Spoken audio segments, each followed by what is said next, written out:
There's a lot of motherhood content online about being sad about our kids getting older and how devastating it is and crying on their birthdays and all of that. And while I completely understand as a mom of four little girls, I want to offer another perspective and talk about some of the really fun things about my kids getting older, because I was the mom that thought that I was like peaking in the baby and toddler years and was really nervous to have school age kids. And now I actually love it. And I know we all get this, but I think that sometimes we torture ourselves by getting in that mindset of like falling in the hole of like, my baby's gone, my baby's gone. Your baby is not going anywhere. And we are so lucky that we get to see our kids get older and that we are here to see them get older and that we're both here experiencing life on earth together. And that is something that I really try to remind myself of. But anyway, my oldest is about to turn 8 and there are so many fun things about this age. I thought they were just going to be like sassy and awkward, and there's like a little bit of that happens, but she is like my best friend. It is so fun because now we're at the point where we have a lot of shared interests, even things like music taste. We surprised her, my husband surprised us on Valentine's Day by getting us tickets to the Noah Kahn concert this summer, and she's super excited about that. We are reading Harry Potter together, and that's super fun.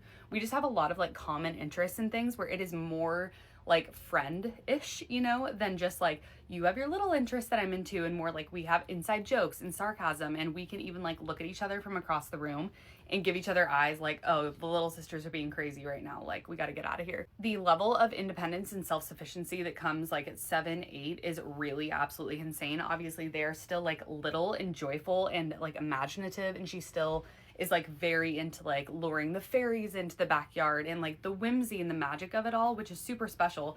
But she also like is super self-sufficient, can like wash her own hair, buckle herself into her booster in the car, all those things that are very taxing in the little years. So very satisfying when they get a little older, because all those lessons and things that you are hoping will stick with your kids one day and that they will like internalize, like conflict resolution and emotional intelligence and self-regulating themselves, it really starts to pay off at this point, because I will hear her say things to herself or use techniques that I have taught her about how to manage her emotions and stuff. And when they're little, you kind of just like throw shit at the wall and hope that it sticks.